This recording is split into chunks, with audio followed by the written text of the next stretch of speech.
Let me ask you something. Have you ever just completely overlooked something valuable that's been right under your nose the whole time? We all have this incredible hidden potential, but sometimes it's hiding in the most ordinary places. Well, today we're gonna find it. So let's just start with this right out of the gate. Are you treating your greatest asset like trash? It's a blunt question, I know, but it gets to a powerful truth. Sometimes the things we value the least are actually worth the most. And that question, it leads us right into our central story. It's an incredible and totally true anecdote that just perfectly illustrates this whole idea of hidden value. Okay, so picture this. For years, a guy is using this 14-inch statue for the most mundane job imaginable, propping open a door. That's it. To him, it's just a heavy lump of metal. It wasn't until his estate was being appraised that someone finally took a closer look. And what they found was just wow. This was not just some old doorstop. It was a replica of one of the most famous sculptures in the entire world, the Thinker, made by the master Auguste Rodin. All of a sudden, this boring object had a history, an identity, and a value that nobody had ever considered. So what was it worth? Get this. Art dealers estimated its value at $16,000. Let that sink in. A $16,000 doorstop.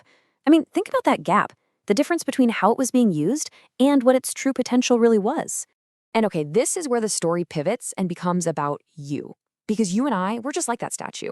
We all have skills and talents lying dormant inside us, and they're absolutely invaluable, but they're not going to be worth a thing unless we recognize them, unless we see their true value. We just can't let our lives use our greatest talents as a simple doorstop. So how does this happen? How does all this incredible value stay hidden? Well, it turns out there are a couple of different ways we can fail to unlock our own potential. So think about it like this. There are two kinds of hidden treasure. On one side, you've got the Apaches in the Old West. They knew there was a treasure inside that safe. They just couldn't get to it. They didn't have the combination. But on the other hand, you've got this poor Texas farmer, literally starving, with no clue that one of the biggest oil reserves in the whole country was right under his feet. He didn't even know the treasure existed. And that's the real kicker, isn't it? The potential was always there. The oil was in the ground. It just needed to be found. So it makes you ask the question, have you taken the cap off your own abilities? Or are you maybe living like that farmer, totally unaware of the riches just waiting beneath the surface? You know, it's one thing to be unaware of our potential, but what about when we actively limit ourselves? That brings us to the cages that we build all on our own.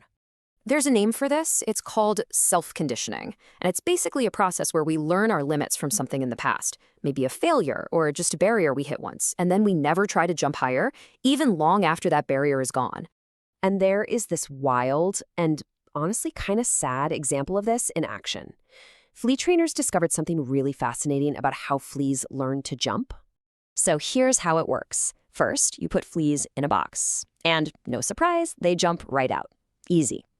Next, you put a lid on that box. The fleas keep jumping, but now they smack their heads on the lid and fall back down, over and over. They learn pretty fast that jumping high hurts. But here's the amazing part. When you take the lid off, the fleas will keep jumping, but they will never, ever jump high enough to get out. They could easily escape, but they won't even try. They've conditioned themselves to believe that lid is still there. That self-imposed ceiling becomes their reality. And that just has to make you wonder, right? What invisible lids have we put on our own lives? Okay, so if we're the ones who build these invisible cages, how do we break free? Well, it all comes down to changing our perspective, learning to see the masterpiece even when there are flaws. Let's take a page from one of the greatest artists of all time, Michelangelo. He found this huge piece of marble that other artists had already given up on. They saw it as flawed, awkward, too long, too narrow. To them, it was junk. It was basically another doorstop. And you can just imagine what people were saying, right? Everyone around him was skeptical. They're looking at this discarded stone and just seeing garbage. They're asking him, what can you possibly make from that?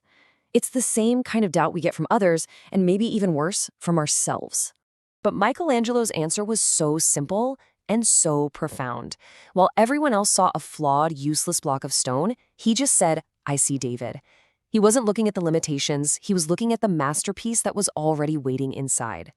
And that right there, That brings us to our final and I think most important point. It all comes back to vision, and specifically, the vision that you have for yourself. Here's the bottom line. Your potential isn't just defined by the raw skills you have, but by your ability to see what you can become. The vision you hold in your mind for your future, that's the blueprint that you're going to build from. So I'll leave you with this question to really think about. What are your doorstops? What skills, what talents, what passions have you been using for boring purposes, or maybe not using at all? What masterpiece is waiting inside of you if only you choose to see it?